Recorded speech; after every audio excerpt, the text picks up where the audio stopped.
Hello students, last topic जो हमने पढ़ा था क्लास 10 का वो पढ़ा था ओम्स लॉ। और ओम्स लॉ पे हमने कुछ क्वेश्चंस भी करे थे। थोड़ा सा रिकॉल करते हैं उसको। ओम्स लॉ जो था वो हमारा क्या आया था, V equal to I R. क्या आया था, V equal to I R. V क्या था यहाँ पे, पोटेंशियल डिफरेंस था। I क्या था यहाँ पे, हमारा करंट था। और जो R था वो हमारा क्या था, रेजिस्टेंस। इसके ऊपर हमने कुछ न्यूमेरिकल भी करे। जो बात आती है रेजिस्टेंस की, तो मैंने आपको रेजिस्टेंस को बोला कि रेजिस्टेंस क्या होता है। तो क्या है, it is a property of conductor. Property है किसकी, कंडक्टर की। और ये क्या करता है, it always oppose the current flow in the conductor.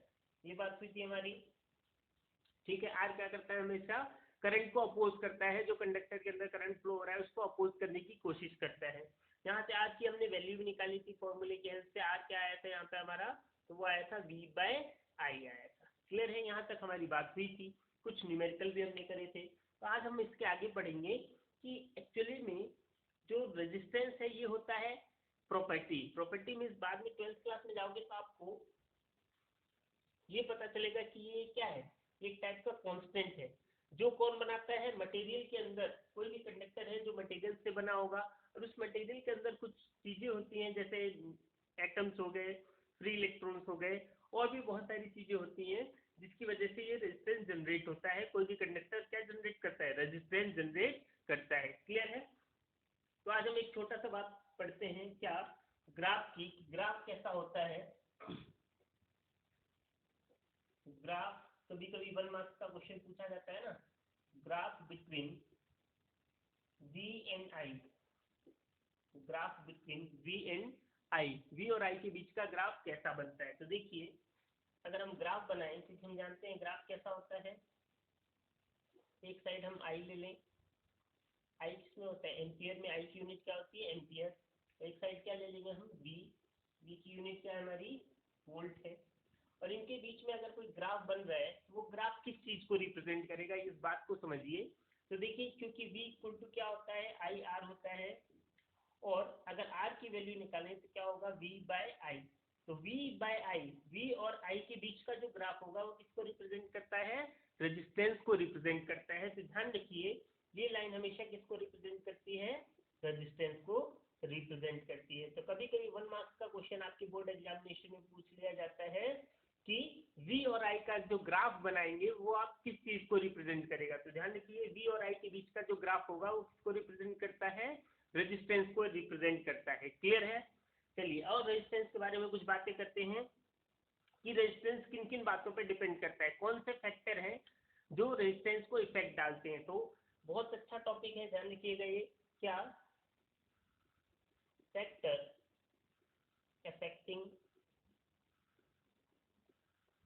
affecting the resistance, factor affecting the resistance, factor affecting the resistance। कौन से फैक्टर इफेक्ट डालते हैं रेजिस्टेंस। क्लियर है। तो ध्यान से सुनिए इन बातों को। क्या, क्योंकि रेजिस्टेंस जो है किससे आया है, कंडक्टर से आया है। तो कौन कौन से फैक्टर इफेक्ट डालते हैं किसको, रेजिस्टेंस को। तो फर्स्ट चीज जो है वो क्या है आपका, फर्स्ट होता है लेंथ ऑफ द कंडक्टर। हम समझते भी चलेंगे, लेंथ ऑफ द कंडक्टर। क्योंकि कंडक्टर से बना है तो कंडक्टर पे ही डिपेंड करेगा। और कंडक्टर की कौन सी चीज पे डिपेंड कर रहा है, लेंथ पे डिपेंड कर रहा है। कैसे डिपेंड कर रहा है ये सुनिए ध्यान से। किसी भी कंडक्टर का लेंथ अगर इंक्रीज होता है तो क्या बोला गया कि अगर किसी कंडक्टर का लेंथ इंक्रीज हो रहा है तो रेजिस्टेंस भी क्या होगा, इंक्रीज होगा। दैट मीन्स अगर हम रिलेशन निकालें तो हम बोल सकते हैं कि जो रेजिस्टेंस होता है किसी कंडक्टर का वो डायरेक्टली प्रोपोर्शनल होता है किसके, लेंथ के। क्लियर है। इसका मतलब क्या कि लेंथ जिस रेशियो से इंक्रीज करेंगे रेजिस्टेंस भी क्या होगा, उसी रेशियो के साथ इंक्रीज होगा। और अगर लेंथ को हम डिक्रीज करते हैं तो रेजिस्टेंस भी हमारा क्या होगा, डिक्रीज होगा। क्लियर है बात समझे। प्रोपोर्शनल का मतलब मैंने पहले बताया है कि किस बात, पहली बात कौन से फैक्टर पे डिपेंड करता है? तो जो फर्स्ट फैक्टर है वो क्या है? Length of the conductor, conductor की लेंथ पे डिपेंड करता है। अगर हम लेंथ इंक्रीज कर रहे हैं तो रेजिस्टेंस भी क्या होगा? इंक्रीज। और अगर लेंथ डिक्रीज कर रहे हैं तो रेजिस्टेंस भी क्या हो जाएगा? Decrease with same ratio. For example, एक एग्जाम्पल दो अगर मैं आपको, सपोज दैट एक कंडक्टर दे रखा है, एक कंडक्टर दे रखा है जिसकी लेंथ 10 मीटर है और रेजिस्टेंस मान लिया उस समय कितना है? 5 ओम। और बोल दिया गया इस कंडक्टर को स्ट्रेच करा गया, स्ट्रेच मीन समझते हैं सब लोग, खींचना। इस कंडक्टर को स्ट्रेच करा गया और स्ट्रेच करके इसकी लेंथ को कितना कर दिया गया? इसकी लेंथ को बढ़ा दिया गया 20 मीटर। तो अब आपसे पूछा गया what is the resistance, resistance क्या होगा? तो देखिए मैंने पहले बोला आपको कि लेंथ इंक्रीज होगा, लेंथ क्या हुआ यहाँ पे? 10 से कितना हो गया? 20। तो लेंथ इंक्रीज हुआ तो हमको ये पता है, फिक्स है कि रेजिस्टेंस भी क्या होगा? इंक्रीज होगा। बस आपको ये दिमाग लगाना है कि कितना इंक्रीज हुआ। तो आपको नंबर नहीं खोजने, आपको ये देखना है रेशियो। 10 से कितना हो गया? 20, मतलब 10 टू द 20, डबल हो गया। तो रेजिस्टेंस भी क्या हो जाएगा? डबल। और इस केस में रेजिस्टेंस कितना हो जाएगा आपका? 10 ओम। कितना हो जाएगा? 10 ओम। क्लियर है बात? नेक्स्ट एक और एग्जांपल देख लीजिए। अगर कोई सेम लेंथ का यही यही क्वेश्चन मान लीजिए 10 मीटर का होता, रेजिस्टेंस कितना होता? 5 ओम। अब इसको कंप्रेस करा गया होता, कंप्रेस, कंप्रेस का मीन समझते हैं सब लोग, दबाना। अगर कंप्रेस कर दें तो इसका रेजिस्टेंस कितना हो जाएगा? तो इसका रेजिस्टेंस देखिए, मान लीजिए कंप्रेस करके इसका लेंथ कितना कर दिया गया? लेंथ कर दिया गया 5 मीटर। तो अब रेजिस्टेंस कितना हो जाएगा इस केस में? तो रेजिस्टेंस देखिए, लेंथ क्या हुआ? डिक्रीज हुआ। कितना डिक्रीज हुआ? हाफ हो गया। 10 से कितना हो गया? 5। तो रेजिस्टेंस भी क्या हो जाएगा यहाँ पे? हाफ। और 5 का हाफ कितना होता है? 2.5 ओम। क्लियर है सबको? तो जो फर्स्ट फैक्टर है कि रेजिस्टेंस किस बात पर डिपेंड करता है, तो रेजिस्टेंस डिपेंड करता है लेंथ ऑफ द कंडक्टर पे।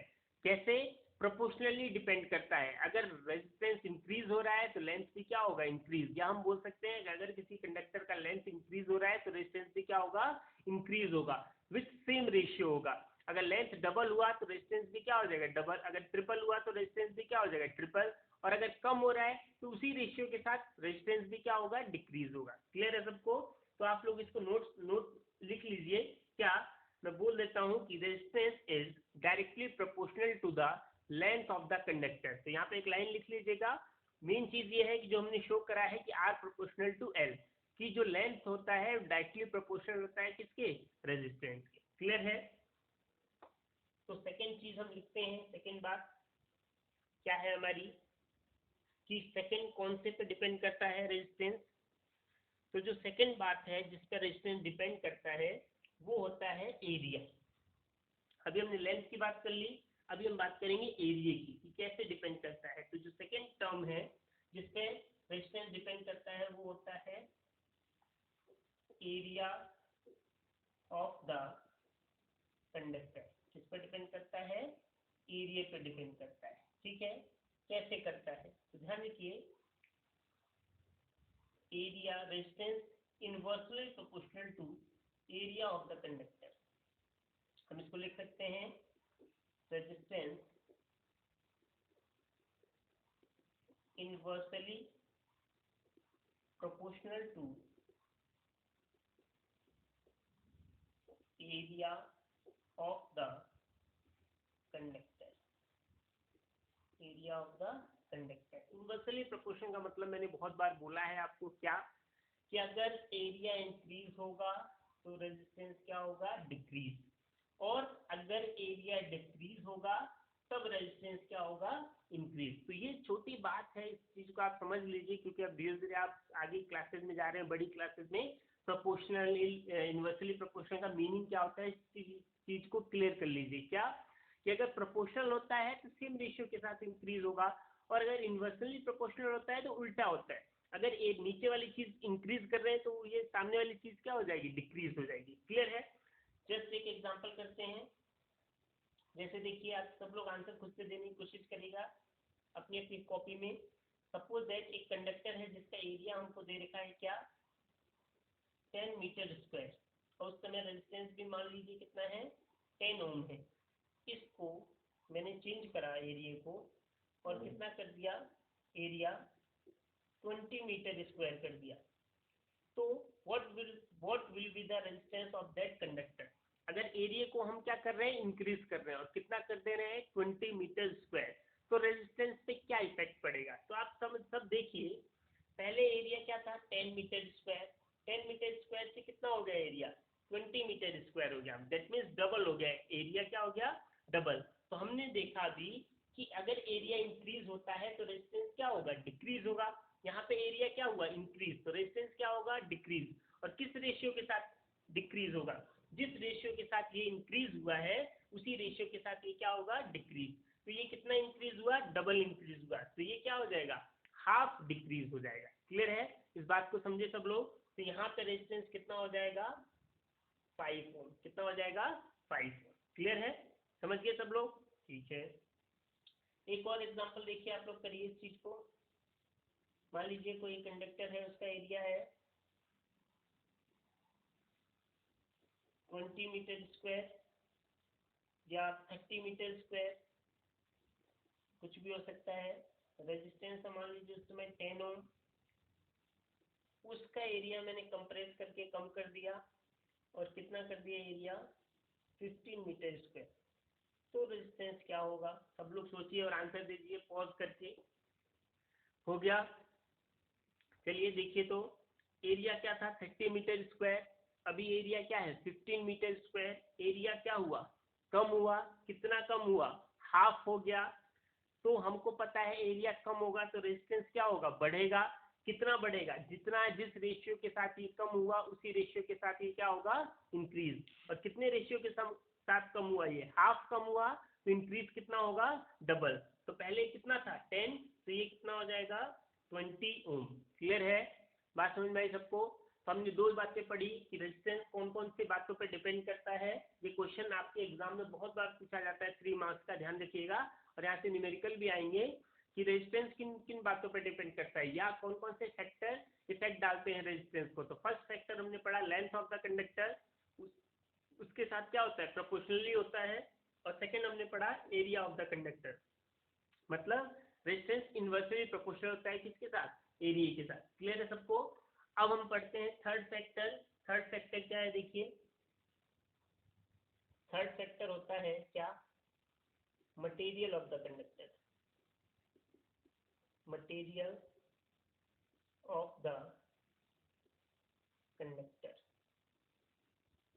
मटेरियल ऑफ द कंडक्टर कैसे, देखिए क्योंकि हम जानते हैं कि जो कंडक्टर होता है वो डिफरेंट मटेरियल्स के होते हैं। जैसे ह्यूमन भी क्या है, कंडक्टर। पानी, पानी क्या है, मतलब इम्प्योर वाटर क्या है, आपका कंडक्टर है।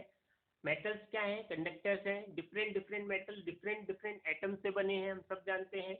जो आयरन में जो एटम है वो एटम जरूरी नहीं है किसी और में होंगे, मेटल में जिंक में होंगे या और किसी में होंगे। तो डिफरेंट मेटल्स के पास डिफरेंट प्रॉपर्टीज होती हैं। इसीलिए अगर किसी भी क्वेश्चंस में आपको बोला जाए कि मटेरियल चेंज हो रहा है, एक जो मटेरियल होगा, ध्यान से समझिए इस चीज को, अगर कोई आयरन है तो पूरे क्वेश्चन के लिए वो आयरन ही रहेगा और उस आयरन की वजह से जो रेजिस्टेंस जनरेट हो रहा है पूरे क्वेश्चन में क्या रहेगा, सेम। बट ऐसा बोला जाए कि पहले आयरन पे कर रहे थे एक्सपेरिमेंट, उसके बाद हम सिल्वर पे करने लग गए, तो ये फिक्स है कि जैसे ही हमने मटेरियल चेंज करा तो रेजिस्टेंस भी क्या हो जाएगा, चेंज हो जाएगा। क्लियर है, इस चीज को लिखते हैं हम नोट डाल के, क्या कि resistance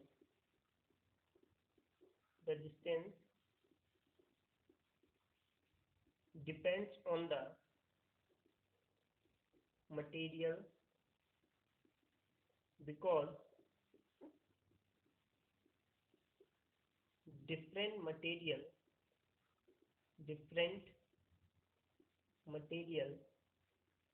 have different properties। तो याद रखिए किसी क्वेश्चन में, ये मैं आपको क्वेश्चन के लिए न्यूमेरिकल के बता रहा हूँ। इफ इन एनी क्वेश्चन, हमेशा के लिए 12 तक काम आएगा, 12 के आगे तक जब तक आप फिजिक्स पढ़ेंगे। If in any question material will change then resistance, then resistance force discussion, force discussion also change, also change। Clear है? अगर किसी क्वेश्चन में आपको क्या बोला जाए कि मटेरियल चेंज कर दिया गया, मटेरियल चेंज कर दिया गया तो डेफिनेटली रेजिस्टेंस भी क्या हो जाएगा आपका, चेंज होगा। क्लियर है? ओके, तो जो फोर्थ प्रॉपर्टी है उसकी हम बात करते हैं। फोर्थ प्रॉपर्टी क्या होता है हमारा? फोर्थ प्रॉपर्टी है हमारा क्या? Temperature of the conductor. Temperature of the conductor किस बात पर डिपेंड करता है? टेम्परेचर पे भी डिपेंड करता है। तो हमने तीन चीजें पढ़ी। क्या क्या पढ़ा हमने? Length of the conductor, next पढ़ा हमने क्या? Material, length of the conductor के साथ कैसा होता है? प्रोपोर्शनल।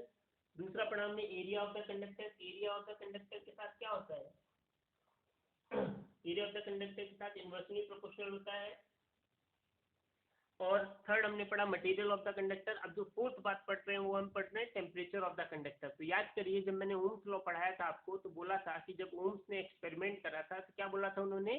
At constant temperature. उन्होंने उस समय टेम्परेचर क्या रखा था? कांस्टेंट। क्यों? इसका रीजन है, किसी भी मेटल को जब हम टेम्परेचर देते हैं और अगर वो मेटल प्योर है, स्पेशली आपको और अच्छे से समझ में आएगा, प्योर मेटल क्या होता है? जिसमें खूब सारे फ्री इलेक्ट्रॉन्स होते हैं। तो जैसे ही हम उसको टेम्परेचर देते हैं तो वो इलेक्ट्रॉन्स को और एनर्जी मिलती है और वो और अच्छे से चलने लग जाते हैं कंडक्टर के अंदर, जिससे उनका क्या हो जाता है? रेजिस्टेंस इंक्रीज हो जाता है। तो ध्यान रखिए, प्योर मेटल्स के लिए जैसे ही हम टेम्परेचर इंक्रीज करते हैं तो रेजिस्टेंस भी क्या हो जाता है? इंक्रीज। क्लियर है? तो याद रखिए इसको, for pure metals, for pure metals resistance will increase when rising in the temperature of the conductor, of the conductor। Clear है? तो हमने चार प्रॉपर्टी पढ़ी। यही प्रॉपर्टी होती है किसकी? रेजिस्टेंस की, जो इफेक्ट डालती हैं। ये सारे प्रॉपर्टीज रेजिस्टेंस पे इफेक्ट डालती हैं। कौन कौन सी? फिर से याद करिए। फर्स्ट जो है हमारा वो क्या है? हमारा length of the conductor. Length of the conductor means अगर किसी कंडक्टर का लेंथ इंक्रीज कर रहे हैं तो रेजिस्टेंस भी इंक्रीज होता है। क्यों? क्योंकि रेजिस्टेंस और लेंथ क्या होते हैं? प्रोपोर्शनली होते हैं। प्रोपोर्शनल का मतलब अगर एक साइड का एलएचएस इंक्रीज हो रहा है, मतलब लेफ्ट हैंड साइड इंक्रीज हो रहा है, तो आरएचएस भी क्या होगा? इंक्रीज होगा। सेकंड बात हमने पढ़ी एरिया ऑफ द कंडक्टर। कैसे? अगर एरिया पे कैसे डिपेंड करता है रेजिस्टेंस? एरिया पे डिपेंड करता है इनवर्सनली प्रोपोर्शनल। इनवर्सनली प्रोपोर्शनल का मतलब मैंने बताया है कि अगर वो सेकंड वाला इंक्रीज होगा तो फर्स्ट वाला क्या होगा? डिक्रीज, और उसका उल्टा है, वाइस वर्सा है। थर्ड हमने पढ़ा मटेरियल ऑफ द कंडक्टर, क्योंकि बहुत सारे मटेरियल डिफरेंट डिफरेंट होते हैं और बहुत सारे मटेरियल्स क्या हो सकते हैं? हमारे कंडक्टर हो सकते हैं। तो ये पॉसिबल नहीं है कि सारे मटेरियल्स क्या हों? सेम रेजिस्टेंस जनरेट करें। इसीलिए डिफरेंट मटेरियल्स क्या होते हैं? डिफरेंट रेजिस्टेंस होते हैं। इसलिए याद रखना है क्वेश्चन में, अभी के लिए फिलहाल नहीं, बाद में बहुत बहुत यूज होता है इसका। अगर किसी क्वेश्चन कर रहे हैं हम और बोला जाए कि मटेरियल चेंज कर दिया गया, तो ध्यान रखिए मटेरियल चेंज होते ही रेजिस्टेंस भी क्या हो जाएगा? चेंज हो जाएगा। थर्ड जो फोर्थ बात पढ़ी हमने, क्या पढ़ी? Temperature of the conductor. कि अगर किसी क्वेश्चन में हमको बोला गया कि प्योर मेटल यूज कर रहे हैं और टेम्परेचर को क्या कर रहे हैं? इंक्रीज, तो what will be the effect on the resistance? तो ध्यान रखिएगा, resistance will also increases. Clear है? तो आगे हम पढ़ते हैं एक और चीज। यहाँ से नेक्स्ट चीज हम पढ़ेंगे अभी,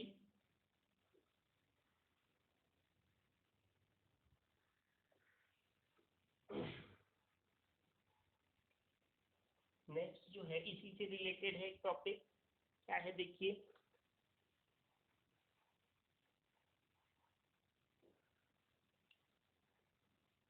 देखिए दो बातें हमको बहुत इंपॉर्टेंट पता चली यहाँ पे। क्या पता चला? आर प्रोपोर्शनल टू क्या होता है? एल। और दूसरी जो बात पता चली हमको, क्या? R proportional to 1/A, inversely proportional to area. और जो दो प्रॉपर्टी है वो भी हमको पता ही है ना। अब यहाँ से एक नई टॉपिक में हमको मिलता है इस चीज से, क्या? जिसको बोला जाता है रेजिस्टिविटी। क्या बोला जाता है? रेजिस्टिविटी बोला जाता है। ठीक है? जिसको डिनोट करा जाता है इस सिंबल के साथ।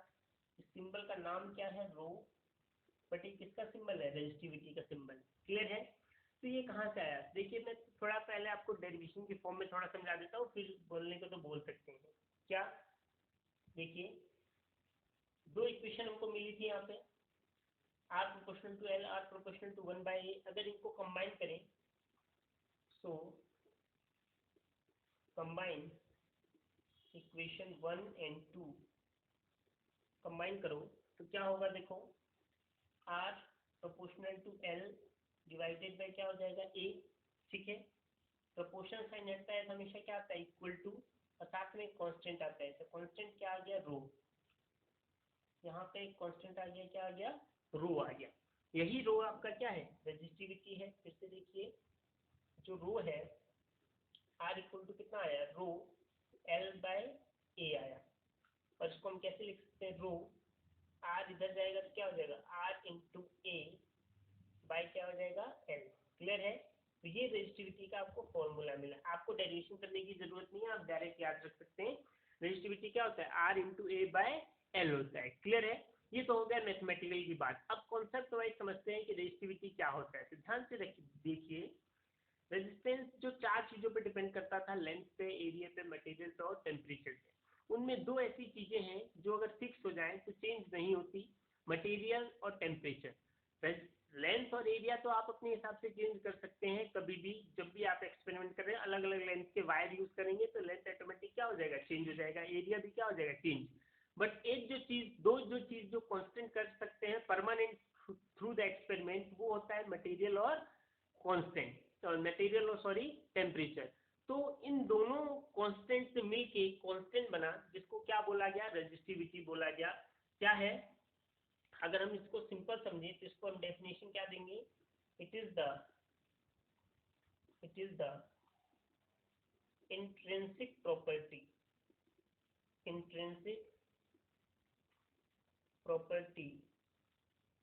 Of a conductor.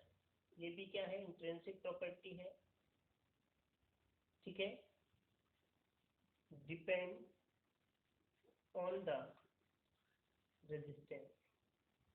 किस पर डिपेंड करती है? रेजिस्टेंस पे डिपेंड करती है। ठीक है। अच्छा, इसमें जो याद रखने वाली बात है, नोट, जो इम्पोर्टेंट कॉन्सेप्ट है एंट्रेंस के लिए, क्या? ध्यान देखिए, इसका फॉर्मूला क्या आ रहा है? ध्यान से देखिए, फॉर्मूला आ रहा है आर ए बाय एल। ये फॉर्मूला आ रहा है। अगर फॉर्मूले के हिसाब से इसको समझा जाए तो हम क्या बोल सकते हैं कि ये जो रेजिस्टिविटी है किस पे डिपेंड कर रही है? आर पे, एरिया पे और लेंथ पे। बट यही एक ऐसी चीज है, क्योंकि फिजिक्स में मैक्सिमम फॉर्मूला देख के हम बता सकते हैं कि कौन सी चीज किस चीज पे डिपेंड करता है। बट ये जो प्रॉपर्टी है, ध्यान रखिए, ये इन सबसे अलग है, इन चीजों पे डिपेंड नहीं करती, बिल्कुल टोटली इन चीजों पे डिपेंड नहीं करती। किस पे? स्पेशली एरिया और लेंथ पे। रेजिस्टेंस पे तो ऑब्वियसली करेगी, क्यों? क्योंकि रेजिस्टेंस से ही जनरेट हो रहा है वो।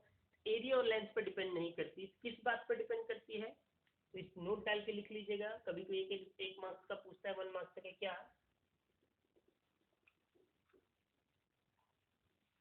Resistivity does not depends on the length and area of the conductor. Length और एरिया पे डिपेंड नहीं करती। ध्यान रखिए इस चीज को, भले ही फॉर्मूले में दे रखा है एरिया और लेंथ, बट एरिया और लेंथ पे डिपेंड नहीं करती। ये बिल्कुल इंट्रिंसिक प्रॉपर्टी है, मटेरियल वाली चीजों पे डिपेंड करती है।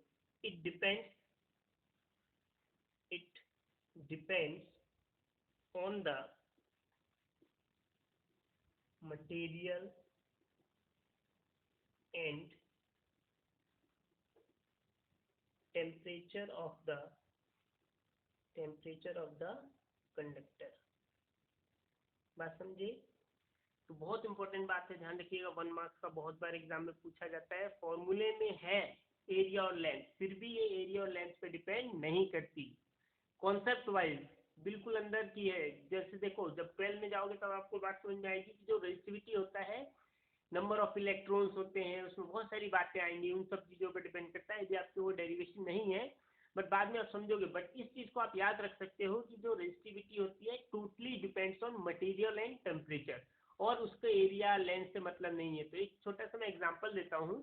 जब देखो, जब मैन्युफैक्चरिंग होती है रेजिस्टेंस की, बनाया जाता है, क्योंकि देखिए रेजिस्टेंस तो हर किसी डिवाइस में चाहिए, हमारा फ़ोन है, टीवी है, फ्रिज है, जो भी है उसमें रेजिस्टेंस चाहिए।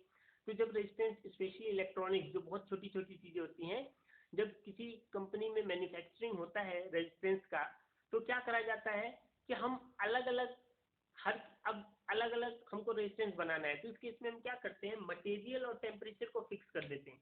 जैसे ही हम मटेरियल और टेम्परेचर को फिक्स कर देंगे, तो जस्ट हमको क्या चेंज करना पड़ेगा, एरिया और लेंथ।